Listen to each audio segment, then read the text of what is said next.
Today I'm going to show you how to add ESLint to a project. This is a tool that's used, I guess you could say, for standardizing code base, like making us a code guide essentially. Here's the actual website. I have it open right now. Well, I mean, the slogan is the pluggable linting tool utility for JavaScript and JSX. It's an open source, originally created by blah blah blah. Yeah, and so that's what it is. So if you, again, we're looking at my screen right now. All you need is this page right here, the Get Started with ESLint. Personally, I sometimes like to use it. I read an article about this actually. You should be coding based on ESLint, but it's a good thing to have to follow.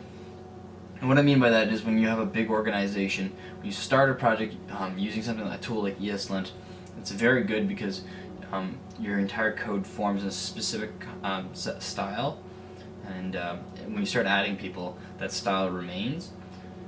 But you shouldn't be coding based on ESLint. Like, it shouldn't be the driving force. You should be understanding why you're doing something in a specific way. But essentially, that's just my own personal take. I read an article on about that, and I agreed completely on that. So I'm currently doing a project, tutorial platform, and I'm going to add ESLint to that platform. If you're interested in following along, you can add it. Here's the MERN boilerplate. You can just add it to this. You can clone it and add it to it. So I'm just going to open up my, here it is, terminal.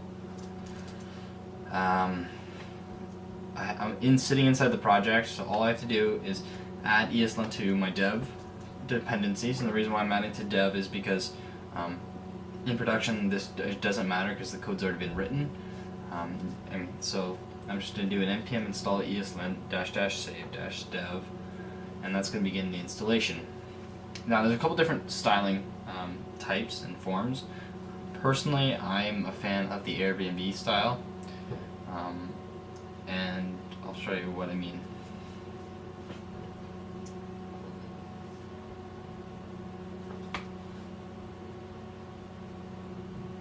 You can also, so that's the other thing. You can do a global installation on your computer, but I recommend actually just doing the installation on the dev environment. Another aspect is to add. There's editors. So, like for example, Atom has an ESLint package.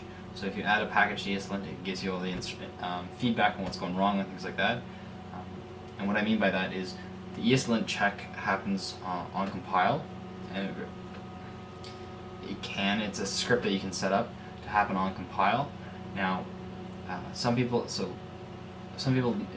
before you can merge code, you have to make sure your lint is also all intact, and that's one way to go about it. In addition to that, you can add packages. So on Atom, it's common knowledge that you can add a new package to your Atom to make it different in some way.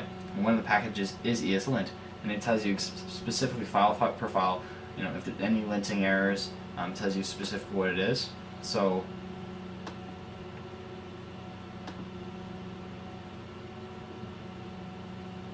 I've just opened up my project here, so I'm going to hit open, and I'm just going to also open up preferences. Sorry, so here's some of my packages that I have installed. I don't know if I have lint installed. Git diff, dev live, clock. So I'm gonna just install packages, and I'm just gonna look up lint here.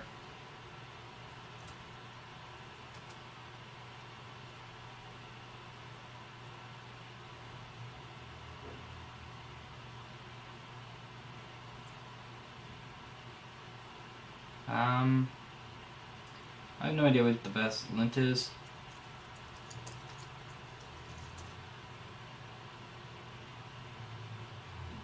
Probably gonna get something with for React. So this is 4 million downloads. Oh, I already have it installed. What am I doing? So I have it installed. So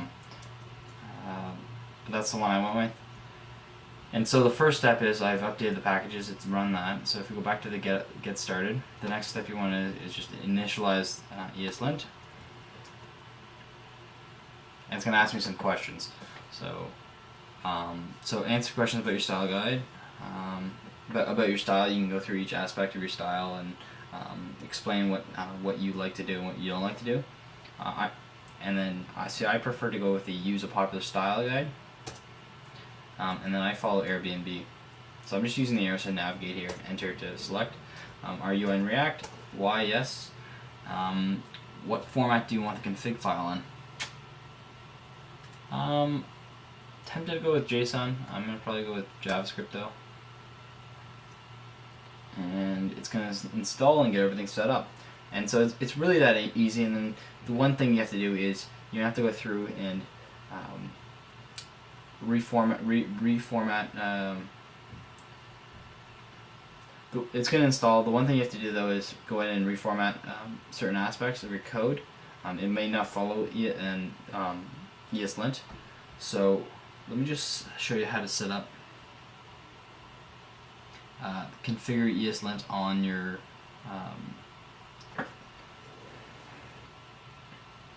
let me just show you how to configure ESLint on your actual code. So you want to run ESLint. Here on this page, this is the command line interface. I just gave it a Google. It tells you how to run it, so you can say ESLint, and then you can list out your files, or you can list out a directory. And this is the direction we're going to go with. So I just want ESLint to run on my front end, just on my React aspects. So it tells me that everything's installed. I have this new file called ESLint here, and it's empty, but you can add rules to it and everything else. And what I want to do is go to my package.json, go to my scripts here, create a new one called lint, and when I run lint, I want to go client, and I want to lint the client folder here. So now I'm going to do npm run lint. It's going to run ESLint to verify that everything in the client folder is up to the ESLint standard. I know this is probably going to fail. I'm going to have to go in and 52 problems. Okay, so a couple of them, these are obvious ones that actually should be ignored in the actual rules. So JSX not allowed in JS files. I'm going to ignore that one. So I'm going to show you how to turn that off. To disable this, you're going to go into your ESLint. Did I just change something? Okay, yeah, you're going to go into your ESLint.js, put a comma there, and then put in a section called rules, and I just copy and pasted this in actually. These are 2 spaces, but these are way more than, okay. Well, so that's React/JSX-file name extension 1 square brackets 1 comma object extensions, and then square brackets .js and then .jsx, and so just copy that down, and so that should remove some of the issues. The thing we have to verify is everything's being evaluated just in the client folder, and it looks like that. And another major one is prop types. I didn't use them going forward here, but I'll have to actually add them in because I personally think they're incredibly important, but I just didn't bother adding them in. So now we have 40 problems, so that one worked okay. So let's just kind of go through this, and I'm going to work through some of the issues. But you have it set up, so so let's start with the not signed in area. So I'm just going to make this full screen, and I'm going to make this full screen because I'm just focusing on these 2 windows. So the not signed in area is an area on my home page that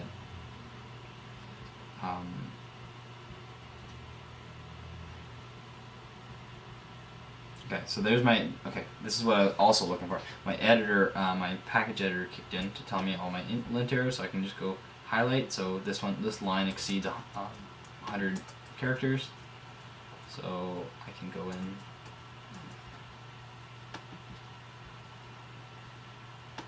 and reformat that. This line still exceeds 100 characters, so and that has fixed that problem. Width is never used, so we can actually remove that if you're not going to use it. This misses props validation, so you want to do import prop types from prop-types, want to do not signed in area dot prop types, and I have size, and size is a prop type shape. Really just, and sorry, this is supposed to be a comma. And I don't have a default.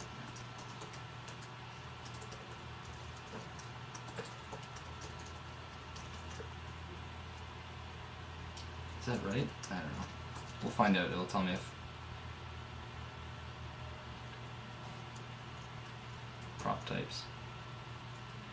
Okay, and then the next thing I have to do is width, which would be a prop type, which actually we never use, so it won't matter. So we just do this, and then prop types dot number.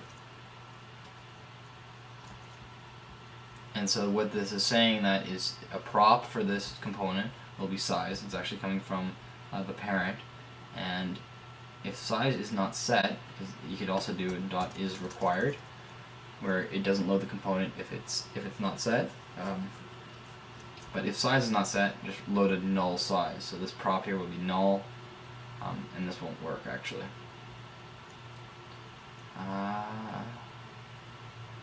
And apparently I haven't actually added in prop types.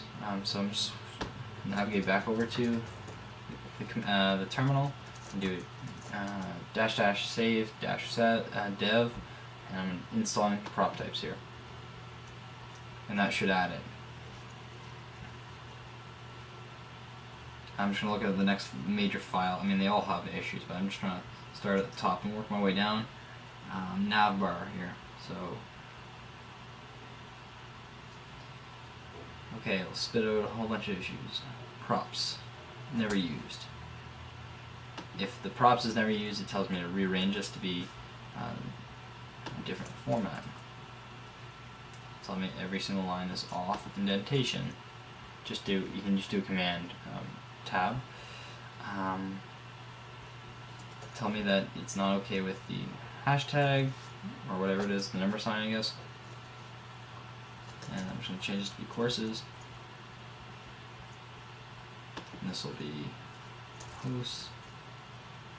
These will actually have proper URLs, but I don't have proper URLs yet. And this is missing alt text. So for people with disabilities in terms of sight, alt text helps screen readers to understand what an image is, and so this forces you to also write descriptive text. So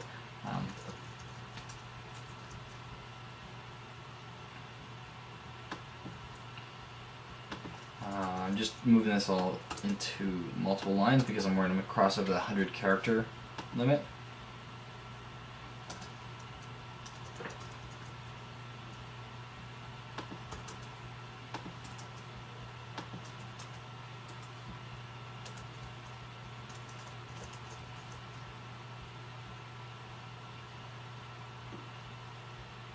Alright, so that's everything in Navbar that's been solved. I'm just going to check in on my installation. Okay, so my installation is done, so technically if I reopen not signed in,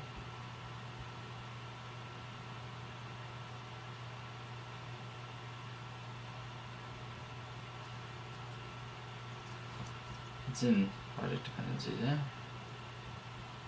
Dev dependencies, ESLint, prop types. Okay, maybe it has to be over here then. Try this again. npm install prop types --to save. I guess since I'm using them both in the real environment as well. So I'm going to keep moving on though. On-click action is missing props validation. So that'll be the same as the previous screen where it's import prop types from prop-types. And then you want to say GitHub button.prop types.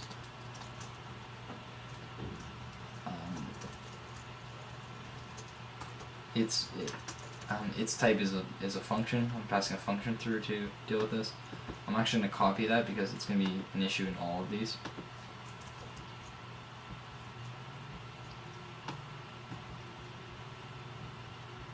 Won't be an issue in this one. Won't be an issue in this one. Twitter. now I just add the import prop types.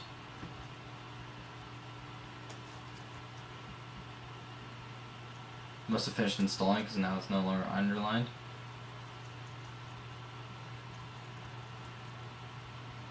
And so sign in. They're all missing prop validation, and this doesn't have an alt text. So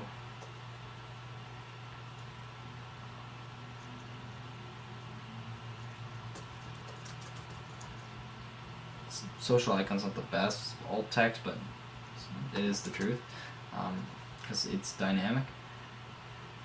And I'm just going to go import prop types from prop types and sign in button dot prop types text.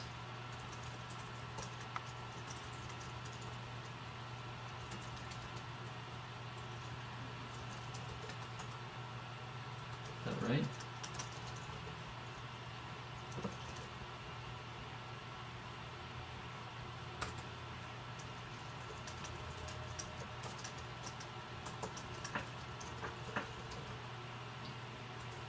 This is a function. I actually assume that all these things have elements, so I'm just going to keep adding is dot required.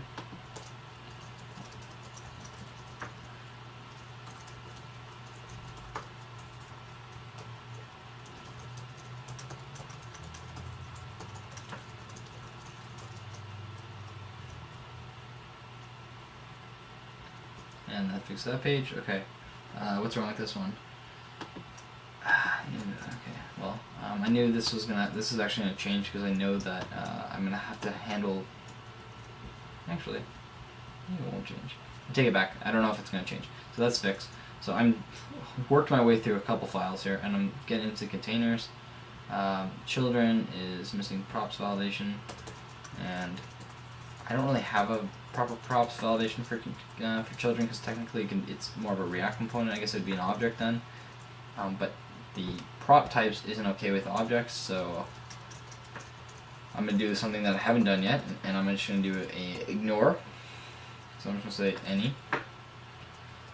And so this is going to tell me what the issue is. Forbidden prop types, that's the rule that I'm breaking. I'm going to say ESLint.disable.next line. And it's gone away. But this is disabling for all rules, no matter what. And I don't want that, so I'm just going to put a random letter in there so I can see the arrow. I gotta change this to the right forbidden. I should spell it right. Prop types. And there's no default. Okay, so now, there's a perfect example why you want to specify the rule for the ESLint issue, because although I wanted to allow any, or like as a prop type, I still need to set up a default prop type, and I would have just disabled that rule as well.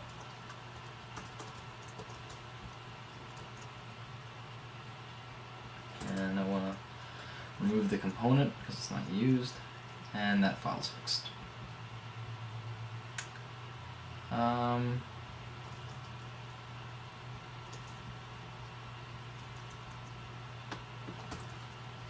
And I fixed that file.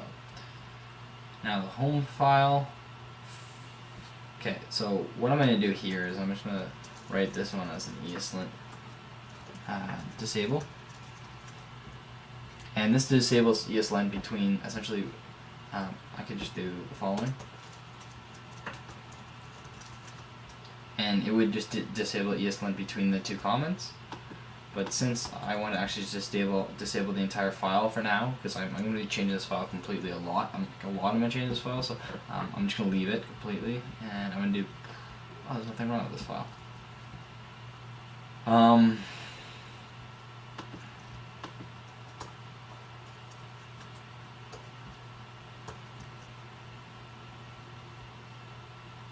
Okay, I am going to disable ESLint here. Re-enable at the bottom in case I ever put something at the bottom.